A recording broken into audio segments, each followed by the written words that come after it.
চালানো হচ্ছে, এর প্রতিবাদে আমরা ইতিপূর্বেও বহুবার বক্তব্য রেখেছি।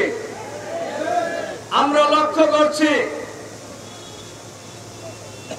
নিষ্ঠুর ইসরায়েলি বাহিনী ফিলিস্তিনের গাজায় একের পর এক নিষ্ঠুর গণহত্যা পরিচালনা করছে।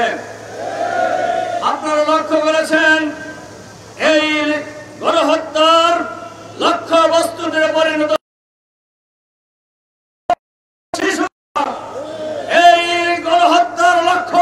পরিণত হয়েছে ফিলিস্তিনের সাধারণ জনগণ। কিন্তু আমরা প্রতিবাদ জানাচ্ছি, আমরা বিক্ষোভ মিছিল করছি। সারা দুনিয়া এই হত্যাকাণ্ডের বিরুদ্ধে, এই গণহত্যার বিরুদ্ধে, এই নারী নির্যাতনের বিরুদ্ধে, এই শিশু হত্যাকারীদের বিরুদ্ধে বসে উঠেছে। সর্বশেষ আপনারা লক্ষ্য করেছেন গতকাল যে ত্রাণবাহী জাহাজে নৃশংসভাবে হামলা পরিচালনা করা হয়েছে। 500-র অধিক গণ অধিকার কর্মীকে, ত্রাণবাহী জাহাজের কর্মীদেরকে গ্রেপ্তার করা হয়েছে। আমরা ইতিমধ্যেই লক্ষ্য করেছেন বিশ্বের প্রায় অধিকাংশ দেশ ফিলিস্তিনের স্বাধীনতার পক্ষে মত দিয়েছে। ফিলিস্তিন গাজাকে আলাদা রাষ্ট্র হিসাবে স্বীকৃতি দিয়েছে। কিন্তু বিশ্বের মোড়ল বলে খ্যাত এই দেশটি একের পর এক এই ছোট্ট ইসরায়েলকে শস্ত্র দিয়ে সাহায্য করে, সমর্থন জানিয়ে, এই মুসলমানদের রক্ত নিয়ে একের পর এক হোলি খেলা শুরু করেছে।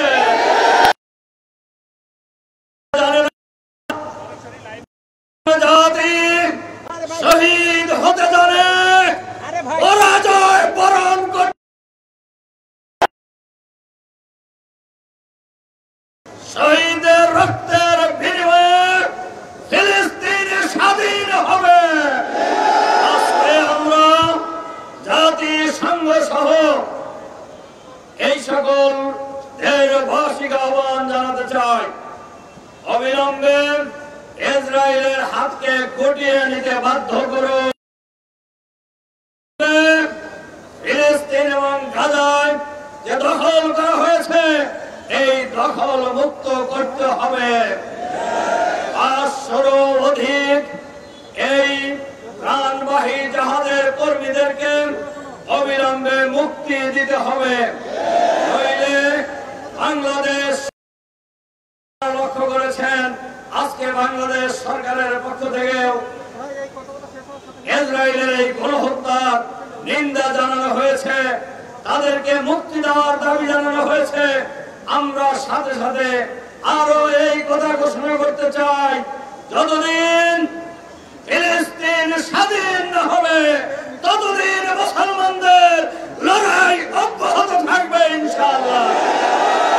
গণশক্তির, গণপরাশক্তির এই স্বাধীনতা আন্দোলনকে নস্যাৎ করতে পারবে না ইনশাআল্লাহ।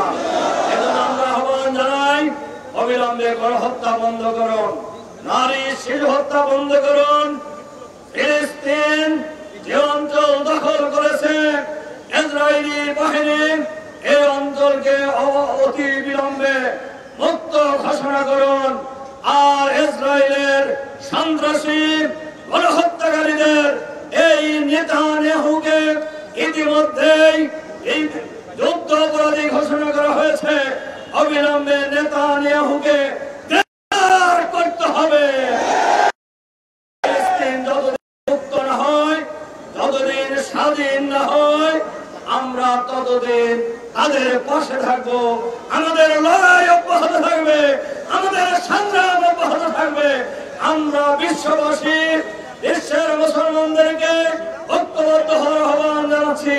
যতদিন ফিলিস্তিন মুক্ত না হবে ততদিন আমরা ঐক্যবদ্ধ হবে, আমাদের সংগ্রাম অব্যাহত রাখবো ইনশাআল্লাহ। সেই প্রত্যয় ব্যক্ত করে আবারও সাংবাদিক বন্ধু সহ সবাইকে, দেশবাসীকে অভিনন্দন জানিয়ে আমাদের এই মিছিলে যোগদান করার আহ্বান জানিয়ে আমার বক্তব্য এখানে